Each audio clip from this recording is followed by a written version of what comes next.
Okay, you're right.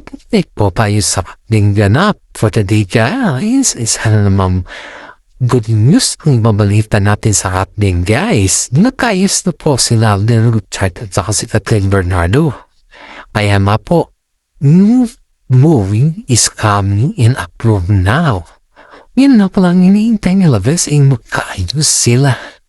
Aba, marami mo netizen po nagsasabi na napakaswerte at napakabait ni Catherine Bernardo kaya Alden Richard guys kasi isipin mo to guys palagi niya silang spotted na magkasama pero hindi naman yung bang dating joy yung dating ugali nila na may mga alam mo na siyempre isipin mo to guys yung bang palagi kayong nakasama dati tapos biglang may ganon na hindi mo maintindihan, di ba? Tipin mo yung guys kaya maraming mga nagtataka ng mga fans o mga netizen bakit biglang hindi na paramdam yung dalawa bilang wala na silang post at saka si Alden po ay nandyan lang or something which is very different na sa ngayon. Na yung mga fans po natin ngayon guys ay nasaan po nila na magkaroon ng reuniting at bagong movie ng Catherine. Pero yan guys ang good news po natin sa ngayon, ang dami natin pa yuderes Alden Richard po ay nilapitan si Catherine at naumingi ng sorry. Pinatawad naman ni Catherine kasi nakita mo naman yung ngiti ni Catherine dito guys. Even though alam naman din natin na sa kabila ng lahat ng ganun pagsumbok sa buhay, gaya ng nararanasan ni Catherine sa may ups and down tungkol sa mga issues na alam mo na, alam ninyo na diba? Nandyan pa rin si Alden kahit hindi sila okay, wala pa rin siyang napabanggit about Catherine. Maraming mga fans po nasasabi na napakaswerte ni Catherine kay Alden Richard dahil kahit hindi sila in good terms noon, nandyan pa rin si Catherine Bernardo. Kaya nga po sabi ng mga fans na mas madali or mas maramdaman or mas ramdam ni Alden or ni Tisoy ang pagmamahal ni Catherine compared sa mga iba, di ba? Yun na yung sabi ng mga netizen guys na yung larong pamalabuan ang ending niyan is magkaayos ng pambigay. Aba, tama naman tong kasabihan nila guys na yung bang tagal na kayong hindi dibong sa hindi kayo bate pero pag magkayos kayo okay naman na kayo, diba? Wow na wow, sarap sa pakiramdam mo guys na yung bang ikaw yung ginaganon nila. Pati ako guys, ako yung tatanungin na mas pabor ako sa mga linya ng ganyan or mas pabor ako sa mga kasabihan na ganyan dahil ramdam po ang kinatawag na may pag-asa pa. Dahil isipin mo to guys ang mga netizen po ang nagsasabi na may pag-asa ang Catherine na may balik yung natural na sila or may balik yung dati dahil hindi boto si Mami Ming kay Mark. Ramdam kasi ni Mami Min na hindi siya comfortable kay Mark guys. Ramdam niya guys. At alam ng mga netizen po na pati yung daddy ni Catherine Bernardo ay parang hindi siya din pabor kay Mark. Dahil nararamdaman kasi nila hindi na papaalam si Mark sa lahat ng bagay. Parang pinatakas niya kasi kung si Catherine guys kaya galit po si Mami Min sa ganon na bagay. Gusto ko si ni Mami Min ay yung bang ipaalam mo ng maayos dahil babae si Catherine, babae yung kanyang anak. Pero kay Alden guys kahit malayo pa si Alden o kahit nasaan man siya, kahit anong okasyon sa bahay nila Catherine guys, always invited po si Alden sa kanila. Diyan po natin napapatunayan guys na sobrang welcome ni Alden sa bahay nila Catherine Bernardo.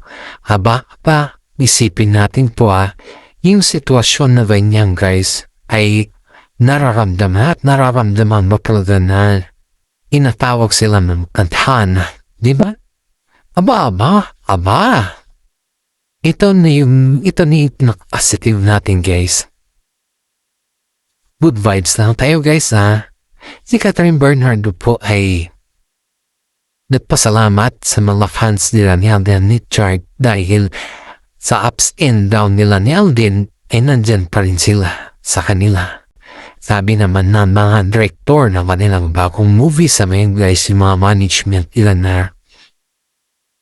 walang ibang chemistry sa Alden kundi si Catherine lang. Kitang-kita mo kasing glowing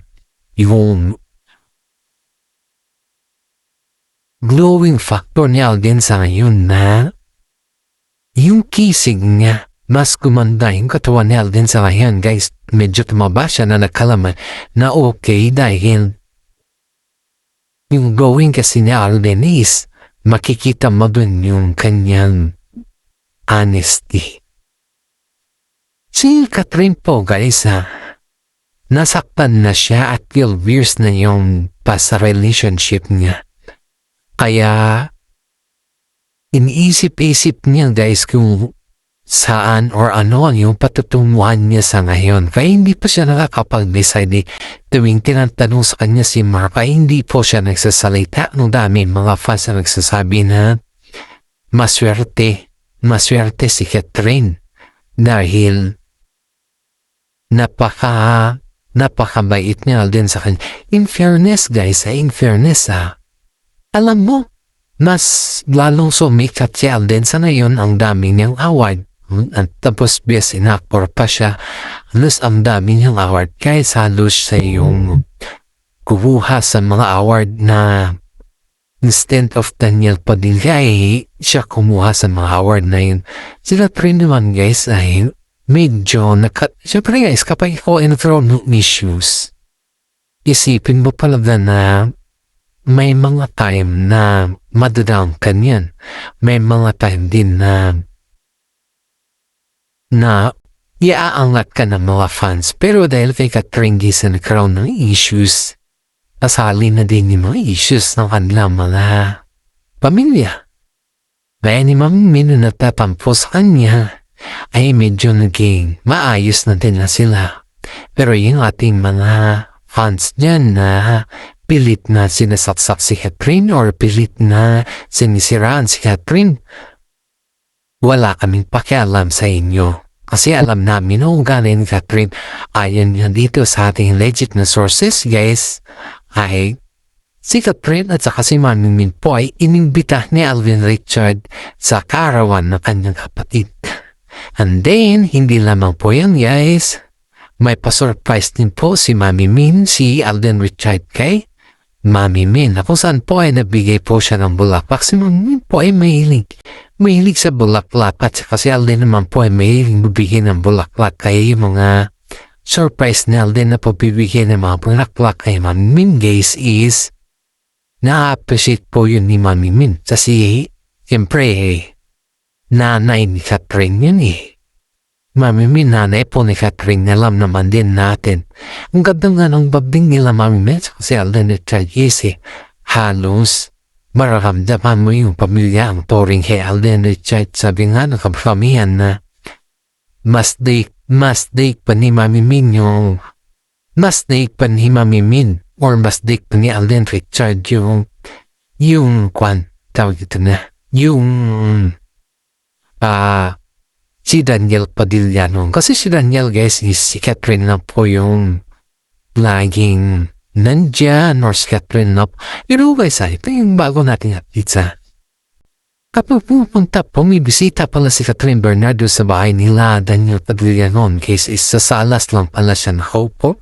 Hindi siya pumunta sa kwarto ni Daniel or ganun guys. Hindi pala. Sa salas lang talaga siya nakaupo. Kaya nihintay na si Daniel na bumaba o something like that.